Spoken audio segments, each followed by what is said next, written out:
Okay, so how to effectively lose a game. This is going to be episode 1. Yeah, effectively lose a game, because you can be very effective at losing a game, and it's I see most of these things in bronze. That's why I want to go over this, because these are like, I guess these are my hidden pet peeves. I'm going to give advice about it, but it's because I see it so often. So you paint you a picture. You're mid lane, because why not? You're mid lane. No, you're not top. You can't be top. Somebody called. They picked top. No, you're not top. You're mid. You're mid. You're right here in the mid lane. So you're against this other mid dude. It's Vigar for whatever reason, because people play him and I don't understand it. You hate me for hating Vigar. I don't care. This is my channel. You want to love Vigar, get your own show. So you're playing against Vigar, and Vigar is derping and losing like he always does, because he's crap. And you're farming. You got a huge lead on him, huge CS lead. You've killed him like 8 times in the last 3 minutes, which is possible completely. So then you're just like, oh, I'm a fucking boss. Look at this guy right here. I'm gonna win the game alone. I don't even need my team. I'm good. I'm just gonna carry it. And then all of a sudden, top lane, an ally has been slain. Bottom lane, ally has been slain. Ally's been slain. Ally's been slain. Ally's been slain. Your jungler runs into the dragon pit and dies for whatever fucking reason he does that. And then you're just like, ah! And then you start typing and clickety, rage. And then your top lane starts typing, and then your bottom lane starts typing, and then your jungler fucking dies at dragon again. And then, you just started a massive chain reaction. Like, all you have to do is go noob once, and that's it. Like, it's all it takes. It's seriously all it fucking takes. Is one thing. Is all you gotta say to your team. Just set this huge snowball in motion that leads to your nexus going, and so. Don't do it. Don't rage. Like, you can't rage. Like, Riot released this Teamwork OP video just a little while ago. Like, you know, hey, I just met you, and this is crazy. Teamwork OP. Let's win, maybe. But it's so true. People are like, oh, it's corny. It's stupid. Like, no, it's completely accurate. Like, that's the biggest thing that loses bronze games, I think, is like people just think that typing on their key, they're not playing League of Legends, they're playing League of Twitter. Like, you can't type. Don't type unless it's relevant to the game, and even then, pinging works just fine. Like, people aren't stupid. I think that's a huge part of it, is people just assume that their team is like a bunch of Downs babies sitting, like, typing with their feet on the computer and like manipulating the mouse with their mouth somehow. This isn't how it is. You do have competent teammates. Like, regardless of how it may seem to you as an observer, as an outsider, they are competent teammates. If they're level 30 with 500 and something wins, they probably know how to play the game. And yeah, they might do shit that you don't agree with. They might do shit that that's the dumbest thing I've ever seen in my entire life. Sorry, that's fine. You can feel that way. Leave it out of chat. There's no point in expressing that you feel that way, because guess what? That's you. That's not them. That's not the game. That's not Riot's fault. Riot hates me. They're sending all these losers my way. That's not what's going on at all. Like, your attitude fucking sucks. Sorry. Like, I hate to inform you, but your attitude is crap. And that's the one thing that I'm going to say this a million times by the time this show is concluded and over with. But the only variable you can change in a game is yourself. And you can change others, but you're not going to change them by telling them to change. You're going to change them by leading by example. Do things correctly, your team will follow. And if they don't, it's a bad game. Move on to the next one. But the main thing is, if you get people to start typing, here's what happens. So you're clickety-clacketing at the keyboard, and you know most people type with 2 hands when they type. So where does the hand that usually goes on your mouse, buddy? It's not on your mouse, which means you're not farming, which means you're not getting CS, which means you're not getting gold, which means you're not getting items, which means you're not getting damage, which means you're probably going to die. And then guess what else? Your top lane is not typing. They're not farming. They're not blah, blah, blah, blah, blah. Bottom lanes now, they're typing. Everybody's just typing to each other. They got to defend themselves. Then this guy wants to chime in because he thinks he's right. Jungler dies at dragon again. You are typing to them, trying to say, nope, motherfucker, I'm right, you're wrong. And they're like, nope, I'm right, you're wrong. Bottom lane's like, I'm in the conversation. and then everybody's just typing, and meanwhile the enemy team is like, I guess they're all having strokes. Let's just kill them. Because they don't see what's going on in your chat, so it's not affecting them at all. They're just going to continue to capitalize on the situation, and that situation is your entire team just broke focus because of you. And that's all it takes. You can say one word, like 4 letters, N-O-O-B, noob. That's it. Like, you just completely fucked your entire team. Don't rage. Like, if you have tendencies to if you have tendencies to rage, turn off cross team chat, because then you can't see what the hell they're saying to you. Because I seem to see a lot of times raging starts because of something the enemy team said, which is just beautiful, because now the enemy team has thrown a little spark on your woodpile and it's erupted into this huge flame. So mission successful. Way to let them get under your skin and fuck up your team. Don't let that. Just turn off cross-team chat. There's no reason for it. You don't need to talk shit. You don't need to listen to what they're saying. 9 times out of 10, when you start winning a game, the enemy team's just going to start fucking talking and raging in all chat, and then you're going to want to respond and be like, oh, yeah, Vladimir is bad, LOL. Like, no, that's you typing. Don't do it. And then don't chat to anybody you don't need to. So, like, if you're the ADC and you really have a tendency to type and it's just a really overpowering tendency and you just rage like every game, and you know you rage every game, be honest, and you know you rage every game, mute everybody but your support as the ADC. Yeah, I mean, that's really bad teamwork. It's really not ideally what you should be doing. But you know you better than anybody else does. If you have that tendency, mute everybody, like, except your support, because you need to kind of talk to them. If you're the mid, who the hell do you need to talk to besides maybe your jungler? Mute everybody but the jungler. Like, if you have a problem with any particular person on your team, like you're saying Blade of the Ruin King is better than the Bloodthirst, and dude's like, fuck you, Bloodthirster, OP. Like, and you guys have this argument in pre-game chat, and it just continues into the game for whatever reason. Mute him! Like, you don't... Argue later! Like, you can unmute him at the end of the game and tell him how he's wrong all day. I don't care. The game's over. It doesn't matter anymore. That's something I tell people all the time. Rage after the game. If you have a major problem with somebody and it's just boiling inside you, like it does for me because I have a temper problem, save it for after the game. I mean, you're still going to get the chance to talk to these people. There is an end game chat lobby. Save it. Like, if you really have to get it out of your system that bad, like, seriously, I get out of a game and I'm just like, rage. Like, you just don't do it in the game. Every second is critical in every game. Like, all it takes is watching a pro game to know that. Like, winning, bam, losing. Like, it's that quick. Like, you can't do it. That's one of the biggest things you can improve, and one of the most effective ways to lose if you choose to do it. Keep chat relevant. Don't chat at all if you can ping. The only way I would ever say to chat in a game is if somebody's not following your ping, because maybe it's not a super clear intention behind that ping.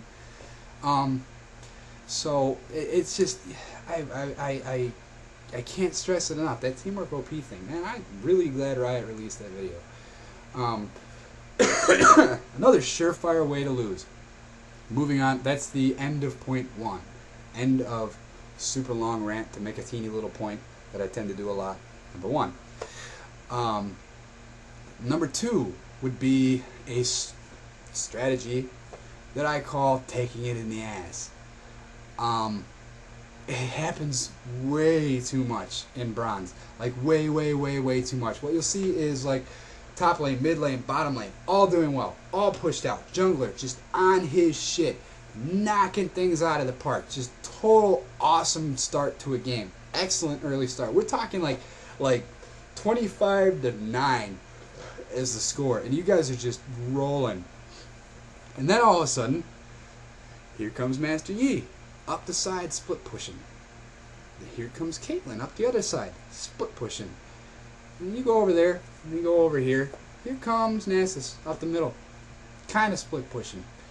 And then just keep doing this. Boop, boop, boop, boop, boop, boop, boop. And your team defends and defends and defends and defends, defend. I call it trickle losing. Like, you're gonna just continue to lose towers and get pushed back and get pushed back and get pushed back. You can't sit there and constantly defend. You can't. All you're gonna do is lose the game, because the whole time you're defending, you're not fucking pushing anything. And people just commit to this defensive strategy. And in a game that's structure-based, where the object is to go that way, you're not going to win anything by just standing at your towers and preventing them from pushing. Sometimes you have to lose a tower to take theirs. Like, you can't just constantly defend, or you're never. All that does is allow them to catch up. I've seen a 36. What was it? I have it written down. Hold on. 37-4. 37-4 lead. They lost because some guy on the enemy team got this brilliant idea. I can just run up this lane while they're all over here and take that tower. Then they're all like, "Oh, fuck, team fight this way," and then, and it's 5-on-4, and their team's getting fucking spanked. But here goes this guy up the other side, hits that side, and then all of a sudden, what the phenomenon that happens is, now what we had was 5 people cooperating together, and against 5 people that were, not necessarily doing so well. So it was working very well. And then all of a sudden, these 5 people that were now working together, 2 go this way, 2 go that way. One's off here farming, and they're just kind of standing in a line. Say, like, this is the river. They're like in an arc behind the river, watching for split pushes. And then every time somebody split pushes, they collapse on that lane. And so, but then they'll maybe try and go push a tower. But then as soon as you get close to that tower, here goes somebody trickling up the side again. They break off and go defend again. And during the whole time that this is going on, every time you break off of a push to go defend, there's going to be a straggler. It's inevitable. The people in bronze, at least, don't stay together enough for there to not be a straggler. Usually there's one person that just kind of hangs around a little too long, and then he's bringing up the rear. And he gets picked off. And this happens over and over and over and over and over until the enemy team has, caught up enough to where at least now they're viable in a team fight. And all you're doing is defending. And while you're doing this, now, obviously, you're not psychic. So this guy is going to get to the tower and get a couple hits off on it before he gets caught and either dies or runs away successfully. And this is just going to keep happening and happening. Since you're not pushing anything, because gotta watch for the split push, like, all you're doing is very slowly losing your towers. And they're very slowly gaining their gold. Like, you're slowly losing your gold lead. They're slowly gaining their gold lead back. And then eventually, now the score looks something like 30-something to 14. And then it's 40 to like 28. And then it's 43 to 36. And then it's 47 to 42. And they just keep catching up. And the thing is, not only are they catching up, they're taking more structures than you are. You can't. There is a huge flaw in the groupthink behind how this happens, because everybody on your team's thinking the same thing. We're winning, we're winning, we're winning. Just go kill that guy, he's pushing a tower. Just go kill them, they're pushing that tower. And they're like, and you just defend and defend and defend and defend. And this happens, I'd say probably 70% of my losses are because I can't get my team to realize that sometimes it's okay to lose a tower and commit to a goddamn push. Like, everybody's just got to break off of these pushes to go defend because they want those kills. They don't want to lose that tower and all that kind of stuff.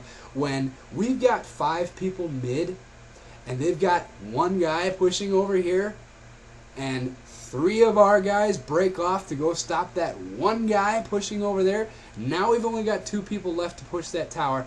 They're turtled up. Those 2 people are probably going to get wiped out. The ones that broke off, maybe are going to get that kill, but he's probably going to escape. That tower took damage, and it's just a completely flawed way of playing the game. And the biggest problem I find with that is you can't seem to convince your team that what they're doing is losing the game, because all they do is go, and look up at the corner and see 36-19. We're winning. The hell is this guy talking about? We're winning. Screw him. He doesn't know what he's talking about. I mean, we're so far ahead of them. Who cares? You let him take a tower. Like, we're just gonna snowball anyway. This guy, he's gotta know what he's talking. And later on, when they're completely losing the game and the whole team is now raging at each other, all I've got in my head is I fucking tried to tell you. Like, I've seen this happen so many times that I can see the very seeds of it starting to get planted, just by the play patterns of my team. And I can give you the advice on how to fix it. My problem is that the advice, like how I know to fix it, I don't do, because I have a temper problem and I'm stubborn and I'm bronze. But the way that you fix this is monkey see, monkey do is not the right way to approach things, I guess is the best way to put it. Just because your team's breaking off pushes to go defend doesn't mean you have to. So keep pushing. If you're up against a tower that has like 5 people defending it, obviously that's not a good idea. But who's to say you can't go farm your balls off and push all the lanes out, and then, they're defending mid. Run around, hit top, run down, hit bottom, and just keep all the lanes pushed out. Proxy the minions back to their base a little bit, and just keep everything pushed. So that way, when your idiot fucking team is done doing the stupid shit that they're doing, they're coming back to pushed lanes. You haven't really lost any progress. And the best, obviously there's some champions that can't particularly do that well, like Nasus is pretty much single target. He can farm pretty good, but not effectively enough to keep all 3 lanes pushed. Champions like Tryndamere, Quinn, and really good wave clearers, are the best people to do that with. So that would be the only advice that I can really. If anybody else has better advice on how to stop that crap from happening, let me know. But the biggest thing you could possibly do is respectfully let your team know what's going on. Now, from a psychological standpoint, the worst thing you could possibly do is be like, "Hey guys, this is what's going on," because nobody's going to listen to you. You're some idiot on the internet that nobody wants to listen to. You don't know what the hell you're talking about because that's what the score is and we're winning. You are against that kind of thinking. So what you need to do is precede your statement with something like, "Hey guys, do you mind if I offer up an opinion because I think this game is about to go in a bad direction," or something like that, and point out the things that you're seeing. You need to make other people see what you're seeing if you're going to make them see your point at all.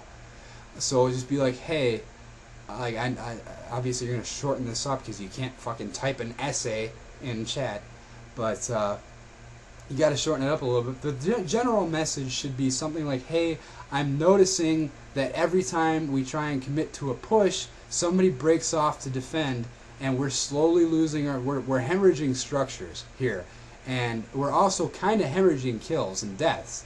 So we need to stop what we're doing. We need to just commit to a push. We have 5 pushing this lane. They have 1 pushing that lane. So they can do that if they want to. They're going to lose the base race." You got to kind of present it in that light. If you just go, "You fucking idiots, what are you doing?" That's not going to work. Tact is kind of pretty much everything, which I suck at, in game at least. So that's number 2. Take it in the ass. Don't do it. Don't let your team do it, because that's a surefire way to lose a game. If all you ever do is defend, you're not pushing. If you're not pushing, you're not winning. One of my favorite lines, I think it was Dyrus, somebody can correct me if they want to, but I think it was Dyrus. He was streaming and he said, like, somebody on his team said it was kind of the same situation going on, but obviously this is Dyrus, so this is at a much higher level. There's a lot more mechanics involved, a lot more things to worry about. Probably things going on that I don't even understand in that high level of a game. But somebody on his team made the comment that said, we need to defend. And as I said, I think it was Dyrus, but he said, "Oh yeah, every game's won from our side of the river." And I was just that was fucking hilarious. What an asshole way to put it. But it's completely true. You're not going to win the game from your side of the river. Like you can't. You never ever will. And that's what you're doing when you're taking it in the ass and just doing nothing but defending. You're trying to win the game from your side of the river, and I promise you, it will never happen. So somebody's got to be pushing at all times. You can't have your whole team defending the whole time, or you're just going to slowly lose your towers, and then slowly lose your next towers, and then slowly lose your next towers, and then all of a sudden your inhibitors go poof, and then your nexus goes pleh. So you're done. That's it. That's the end of the game. That. As a matter of fact, as far as I know, that's how you lose a game of League of Legends, when your nexus goes bleh. So, that's number 2. Number 3 is there's this game out there right now, and it's even got predecessors that I wish would just go away. Like what are we on? Like Call of Duty 19 now? And the thing is, and Halo was before that, and Unreal Tournament was before that, and we've got like a generation of younger gamers. Like I'm 26, and a lot of the people that play League of Legends aren't. And so these people are just raised on shooters. That's all people play these days is shooters. And the problem with that is that has instilled in our youth that, and this is why I only play through the night, by the way. I don't play during daylight hours because fucking little chillins are awake.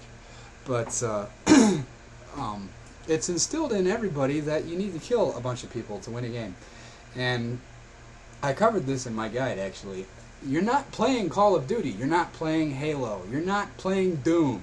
You're playing League of Legends. This is a structure-based strategy game. This is not a deathmatch. Stop chasing kills. Stop going, I'm pushing a tower.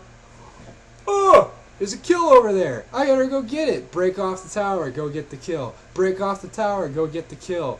You got a perfect opportunity to take out an ADC, and a 50 health support starts walking by you. And you break off of the ADC who, for the sake of argument, you would have killed to go get this support because she's got 50 HP and she's looking juicy. And I say she because pretty much all the supports are she's. But, you notice that? Why are there, not more male supports? But, that's exactly what goes on in a lot of these games. It's and especially, it's crippling to a team when your bruisers and your tanks do it, because then they're not with the carries. And on top of that, why the fuck are you chasing kills as a tank? Or a support? I've seen supports chase kills. Where's your carry, buddy? It's just, it's maddening. But you're not playing Call of Duty, you're playing League of Legends. You need to go for towers. Towers are worth more than kills. Towers win games. When have you ever seen anybody win a game because they got 100 kills? When have you seen a win screen that says, victory, 20 kill cap reached? It doesn't work that way. You gotta take towers. Kills are a byproduct. If you're pushing towers properly and maintaining proper map control, you're gonna get kills anyway. They just kind of come with the territory, and that's keeping a gold advantage is more than just going kill all the everything. Keeping a gold advantage is Baron, Dragon, objectives, towers. You get way more gold from doing these things. And people are like, well, you gotta farm too. If you're pushing lanes, you're farming. People don't get that. If you're pushing the crap out of every lane, you are farming. You kind of have to farm to push a lane. So people are, I need to farm and I need to kill. I need to farm, kill, then kill, then farm some more, and then I'm gonna kill stuff. No, there's more to it than that. You're not thinking big enough. Your field of thought is incredibly narrow, and that is because you played way too much Halo and Call of Duty growing up. Knock it off. You need to take towers, you need to take inhibitors, you need to get wards everywhere you possibly can. And I've got a pressure map, where to ward, on my guide, on MobileFire. Look at it, print it out, put it on your monitor, do something. If you've got wards and you've got map control, everything else just falls into place. I need another cigarette, you can tell. And then number 4. Number 4, most effective way to lose a game is to mispick your team at Champ Select. You can lose a game at Champ Select. And I know there's a couple people out there, some really well-known people out there, that'll say both sides of the story there. I'm terrible with who's who, but I want to say it was Reginald that said pretty much no matter who you pick, you can win a game as long as your team is good. And then I think it was I'm a Cutie Pie who said you can lose at Champ Select. And I agree with the fact that you can lose at Champ Select. So let's say you have crazy glass cannon damage dealer, slight damage dealer with a bit of tankiness, slight damage dealer with a bit of tankiness, and then a straight tank. And then the other team has balanced damage dealer, tank, bruiser. Team 1 lost. Like you don't have the damage output to handle that much tankiness. You've only got 2. Or wait, whatever I said. I actually pretty much completely forgot what I said right now. But it was a very good example. I know that much. Basically, you got a team of squishies versus a team of really good sustained damage. You're going to get swept up every time. You need to really pay attention. You can tell usually by like pick 3, kind of the feel of what they're going for. Most people don't pick 2 tanks as their last 2 picks. So like if you got, good ADC, bruiser, then they're getting a really good team comp probably. And you need to strive for the same thing. Like if you got nothing but glass cannon damage dealers, then once all that damage is dealt, because usually glass cannon damage dealers are really bursty. Once all that burst is out, and you haven't killed everything, whatever's left of them is going to mow over you. You got to be really careful. I call it a hidden sub meta because everybody knows the meta. It's going to be top lane, mid, bottom lane, and jungler. And on top lane, you usually have either a straight tank or a bruiser. On mid lane, you almost always have an AP carry. Bottom lane is always an ADC and a support, and jungler is usually either a tanky initiator or a hyper carry. Usually. And that's it. But within that hidden meta, within that meta, there's a hidden meta, and that is the fact that you can't go with a bruiser top, a glass cannon bottom, a glass cannon ADC, a squishy support, and a glass cannon jungler. You have all the damage in the world, but no way to keep it up. You got to keep that kind of thing in mind when you're picking champions. Like even if if you're like last pick and you somehow ended up with mid or something like that, or you ended up with top or something, and you look at your team and it's just like glass cannon, and you're mid. Play Cho'Gath. He's a tank. And your team needs a tank. There is never going to be a situation where you can go, we can't have a tank. I'm playing here, and tanks don't go here. Yeah, they do. Tanks can go in any lane. You can have a tank support. You can have a tank mid. You can have a tank jungler. You can have a tank. Graves is a tanky ADC. There are ways to do it. You can play Jace ADC. It's shit. You probably shouldn't do it. But if that's what your team needs, because everybody else picked glass cannons, then that's what your team needs. There are appropriate situations for everything. Jace ADC doesn't work. Jace ADC is shit. Not if the rest of your team is squishies and you need somebody tanky and it's an emergency. Then Jace is just fine. You got to pay attention to what your team is potentially capable of. You need to look way further into the game than, I'm going to do this, then we're going to get to the loading screen, I'm going to piss and smoke real quick. You're not thinking far enough ahead. I'm going to lock this champion, that's who I'm going to play, blah, blah, blah. No. Okay, so after we get to the loading screen, this is how this is going to go. This is how this is going to go. I think this might be how this is going to go. You got to be taking steps ahead. I don't ever use the loading screen to go piss or smoke like most people do. I use the loading screen to look up stats on the other team, look up stats on my team, look up builds, refresh my memory on, little tips and tactics. You can usually find tips and tactics for your champion in the first couple paragraphs of a decent guide. Just refresh my memory. Oh yeah, I forgot she could do that. What I should have done is what I'm talking about. I tower dove a Skarner. That's a great idea. Don't do that. I completely forgot he had that, what his ult did. Yeah, when's the last time you fucking saw a Skarner? And I was just like, Skarner. I don't really remember what Skarner did. I know he's kind of a tank. Oh, look, he's low. Dive. grabbed me, dragged me back under this. I died at the second tower. But yeah, you just because not everybody's perfect. You're gonna forget things every once in a while. That was fucking hilarious. I wish I would have recorded that, but and like my whole team is just like wow. And Skarner like as the wow wow wow wow wow wow wow. In the middle of all of it, little divider Skarner wow. So yeah, that was just a completely retarded move. And shit like that can happen. It's not like I'm a bad player. I just When's the last time anybody has seen Skarner? At least in my elo, you never see. Nobody plays Skarner. Who the fuck plays Skarner? And it's just. So yeah, you got to keep in mind what teams are capable of, what their potential is. Think ahead. And then the final point that I'm going to make, the single most important point that I'm going to make, I said it was going to be 5. At least I have it written down in front of me that it's going to be 5. I actually forgot to mention that it was going to be 5. Is GG syndrome. I call it GG syndrome. And that is those toxic fuckbags that are saying GG at 7 goddamn minutes into the game. Nobody knows what's going on at 7 minutes into the game. Nobody knows what's going to happen 20 minutes into the game. There's anything can happen. 37-4, I think I said. They came back and won. Okay, that was an hour and 32-minute game. Alright?